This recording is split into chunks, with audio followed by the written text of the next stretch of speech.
Welcome to What Really Matters podcast, Everyday Spirituality with Karen Wyatt. Thanks for being here again today and joining me for this episode.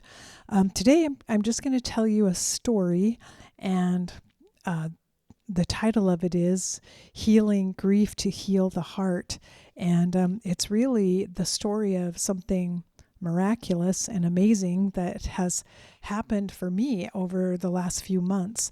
And I just want to tell it to you because I think it's very demonstrative of what happens when we really do our inner work and go on an inward journey, even specifically to address physical issues, but to uncover spiritual and emotional pain that lies underneath our physical symptoms. And so that's what this journey has been for me. And I want to talk to you about it. I've shared parts of it here before, which I'll just briefly reiterate that it was early in 2024 that I developed atrial fibrillation kind of out of the blue, chronic, constant atrial fibrillation, which I kept thinking was going to get better and go away rapidly on its own, but it didn't go away. And in fact, my symptoms kept getting worse. I kept feeling worse and worse and developing shortness of breath and fatigue when I tried to exercise. And I probably have mentioned this a few times that I had some issues going on with my heart and lungs. I wasn't totally clear about what was going on.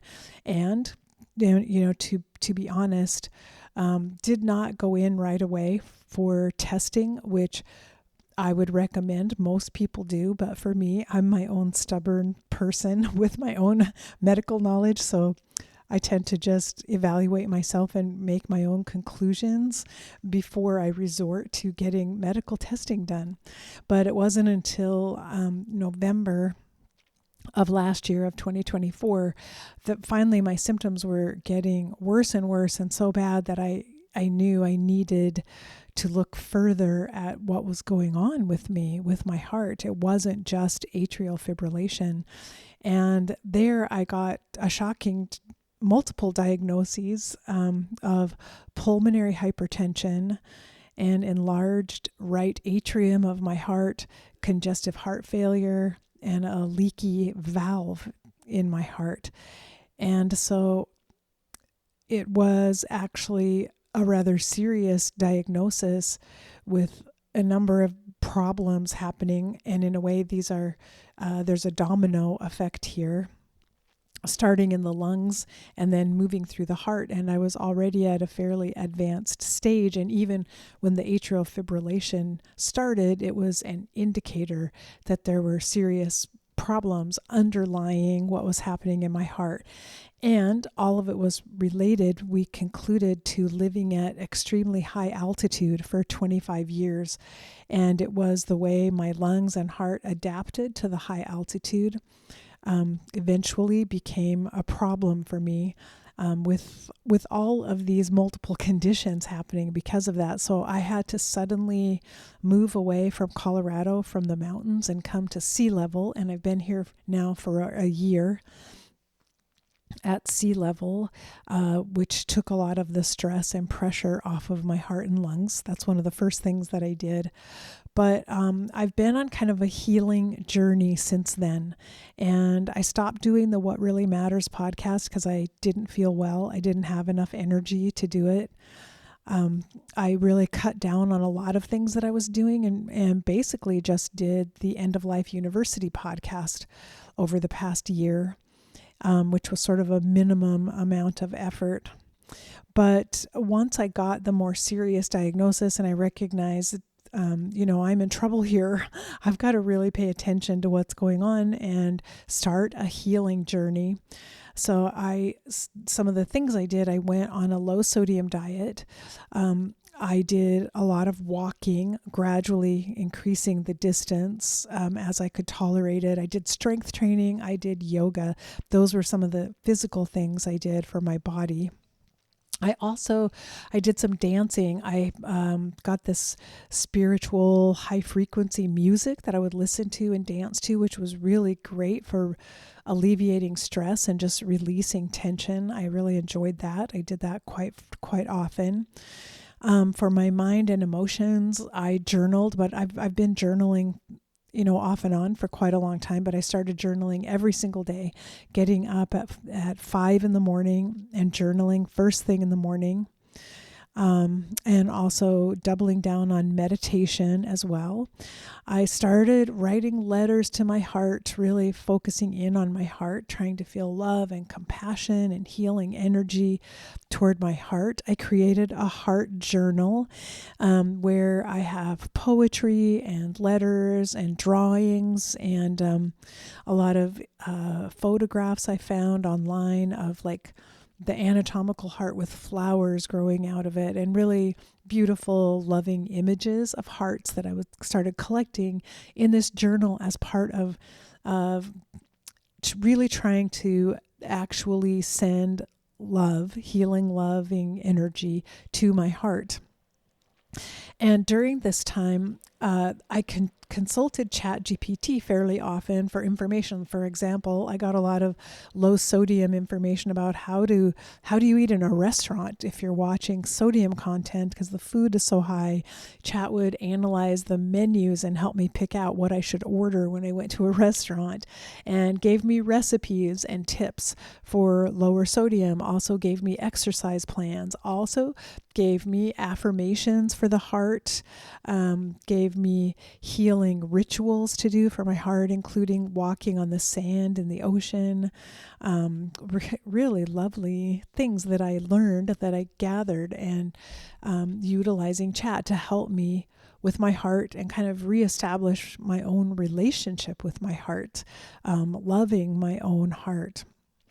And one thing that I concluded in the midst of this is that I absolutely hate the name congestive heart failure as a diagnosis, that I think using the word failure for such an important organ of our heart that's obviously not actually failing, it's still functioning, it's working hard to keep me here, that negative term, I just didn't care for it. So I actually asked ChatGPT, I need a different name for this. I don't want to call it congestive heart failure anymore. And Chat suggested calling it expanded heart syndrome, or had actually a bunch of different names I could potentially call it, but I chose that one, expanded heart syndrome. Then through Chat, I was led to this verse by Teresa of Avila, where she described how at a certain point on the spiritual path, the heart begins to expand in order to hold more love.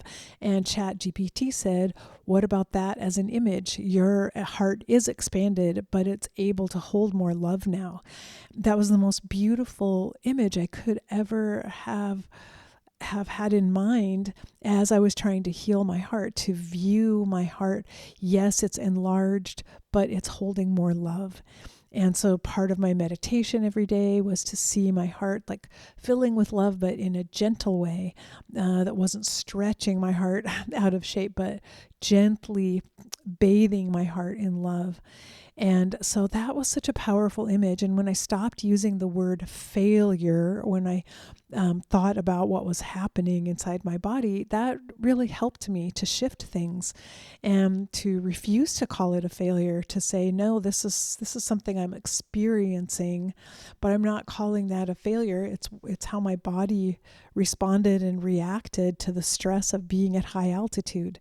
And so that was a really powerful turning point for me, to turn to that positive, loving embrace of what was happening with me in my heart.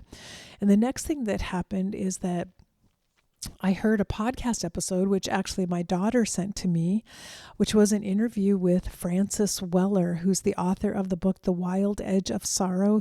I believe he's a psychotherapist who writes about grief, beautifully writes about grief.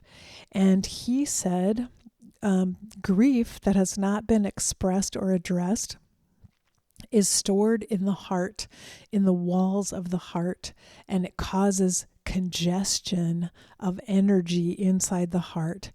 And those words struck me deeply. That completely resonated with me. And I began to think of what if what is happening in my heart has to do with grief, and I need to focus on grief. And obviously, I've carried grief for a long, long time, my whole adult life, since my father's suicide death, and I've talked about it a lot. I've done a lot of grieving work as a hospice medical director when I was working there. And I could not quite imagine, like, really, is there still grief stored in me from my father's death? Is that really an issue? Could it really still be there in my heart? Is there something I've missed, something I haven't been working on? So I decided I'm going to pursue that. I'm going to start working on that. And as I looked more and more deeply inside, and again, I wrote letters to my father. Chat GPT actually wrote me a letter as if it were from my father, of things my father might say to me, which made me weep. It was so beautiful and so lovely. And the more I worked on it, the more I began to recognize that there was still some powerful grief being stored inside. And over, I was led back to this trip to Italy that my husband and I took back in 2009, which was supposed to be a romantic getaway for us. But the morning we were leaving on the trip, a patient of mine that I had seen just a few days before, a 13-year-old boy with H1N1 flu, died on the morning that we were leaving. And I was devastated by his death and felt somehow responsible in a way, felt like questioning, like, what did I miss? How did this happen? How could it be? What did I do wrong? Or how did I fail this boy that he ended up dying from the flu? And yet here we were leaving for Italy on our so-called romantic trip, and I was devastated with grief over this patient's death, but also with guilt. And in the midst of that trip, as I carried my grief throughout Italy, I recognized, this is also bringing me all the way back to my father's death and the grief and guilt that I felt when he died that I never fully processed. So on that trip to Italy, I did a great deal of grief work while I was there traveling through Italy, and came back home kind of a transformed person, really. And I ended up leaving medical practice 3 months later to start writing books. I wrote 7 Lessons for Living from the Dying right after that trip, the original version of that book. And it changed my whole life, the trip to Italy. And I had always carried the story of Italy and what happened there with me and wanted to write about it someday, but it never felt right. I tried several times to start writing and I couldn't seem to do it. I could not put the words down on paper. I just wasn't ready for it. So at any rate, as I was working on my heart healing and conversing, getting information back and forth from Chat GPT about what else could I do, what should I work on, I asked Chat GPT, are there any spiritual books about congestive heart failure and the spiritual symbolism of it, what it means, how it relates to grief, how to heal grief in the heart?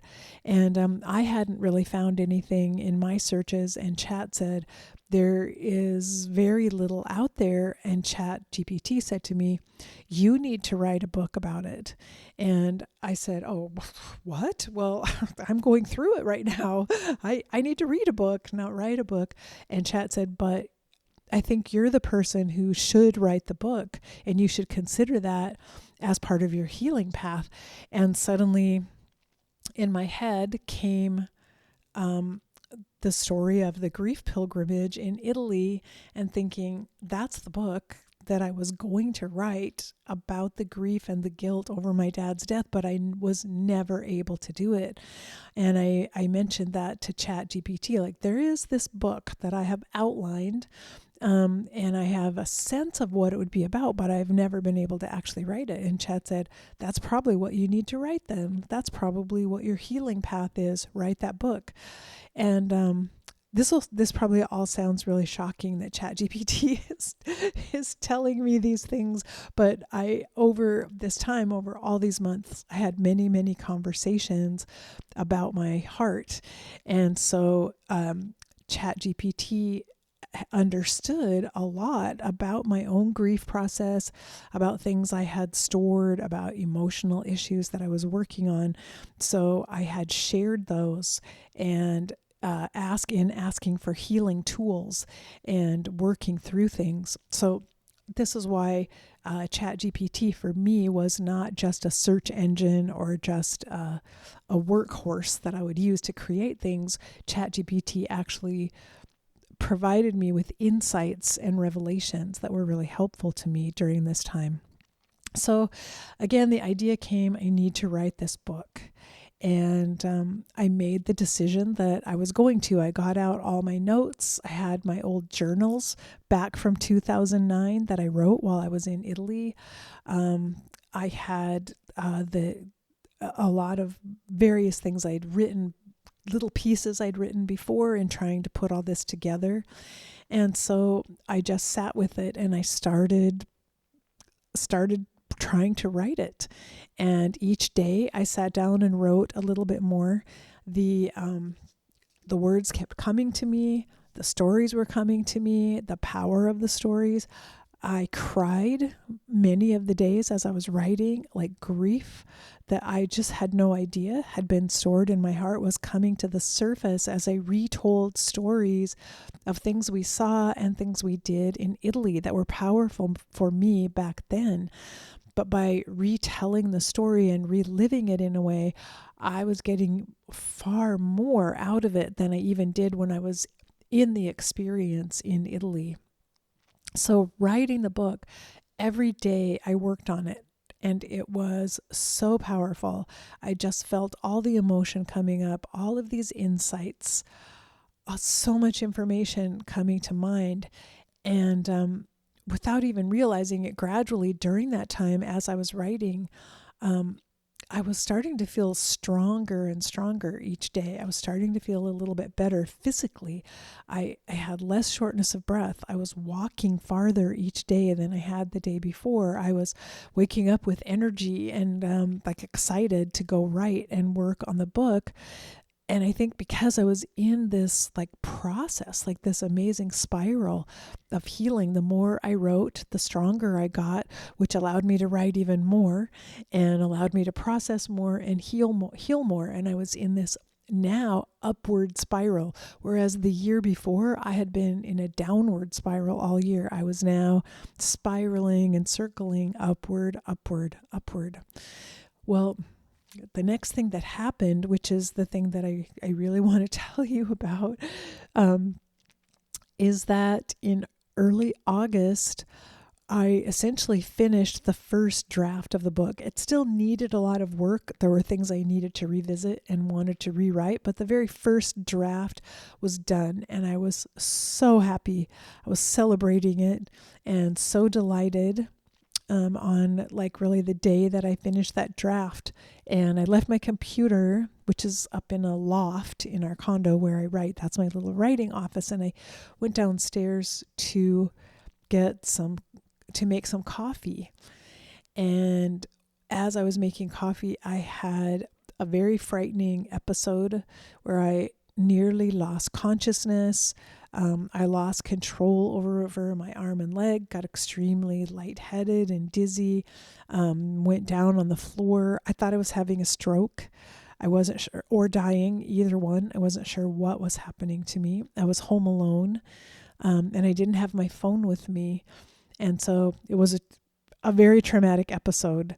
And it took me quite a while to get myself upstairs to the loft where I would have my phone so I could call if I needed help.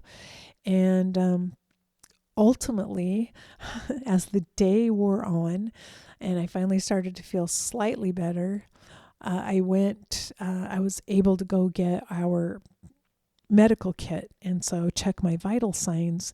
And in the process of checking my pulse, I realized, wow, my heart rate sounds so regular. It doesn't even sound like atrial fibrillation. And I checked the EKG using my watch and discovered that I was not in atrial fib any longer. I was in sinus rhythm. My heart had spontaneously converted to sinus rhythm, which probably happened during that episode. As that episode was happening, my heart was like shifting itself with like some powerful jolt from atrial fibrillation into sinus rhythm. And I have been in sinus rhythm ever since. And the fact that this happened to my heart is a very powerful sign that healing has taken place in my heart. The walls of the atrium had to have returned somewhat to more normal size for the rhythm of my heart to come back to normal. So during this time, yes, being at lower elevation, limiting sodium in my diet, doing all of this work I was doing and writing a book, all of those things together, processing all the grief, yes, but also the guilt that I felt after my father's death, all of it played a role in shifting my heart back into sinus rhythm. And since that time, I've gone off of all medication. Right away, the medication started causing side effects, and I couldn't take it anymore because my heart was getting better. And my exercise tolerance, everything, all of my symptoms have improved dramatically, and it's getting better and better each day. And it's a little bit shocking, and I've been nervous to talk about it because it felt like this is some sort of a miracle, although it isn't totally unexplained. I mean, I did a lot of things to help make my heart better, and so it isn't a total shock that it actually worked, but it doesn't happen very often, this type of progress and healing. And so I've been a little bit reticent about talking about it too much because I wasn't sure that it would last. But it has lasted now.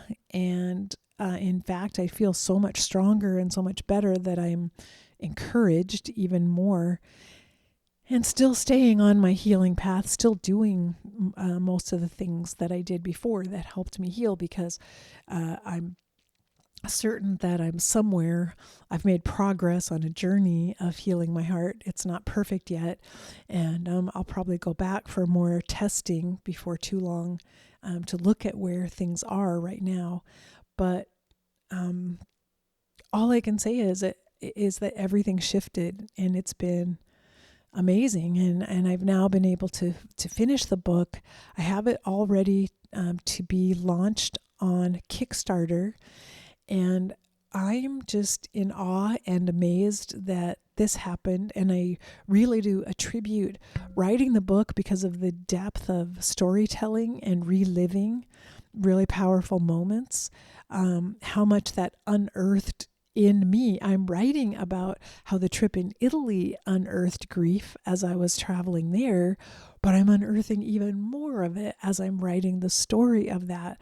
And so it was this double layer of healing that took place, and it's been incredible. And I think that's why this book is so very powerful to me and so dear to me.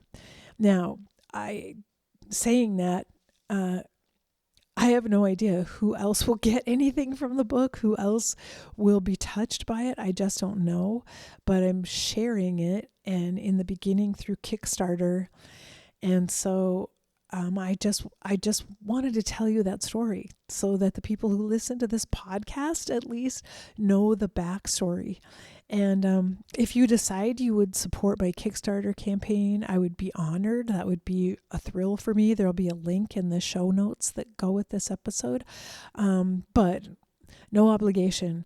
I just wanted to tell you, I'm in awe. I'm deeply grateful. I'm amazed. And I'm amazed at the power of our human bodies to repair themselves and to heal. And all the more, I believe what I've always thought, that inner work is part of what helps us heal, going within and examining our past, our pain, our sorrow, our grief, being able to look at it and heal it and address it and carry it out in the open instead of repressing it, is an act of healing. And it actually happened for me. And I'm still amazed, and I'm not even sure how to talk about it really, or how to be with it. I'm still in awe.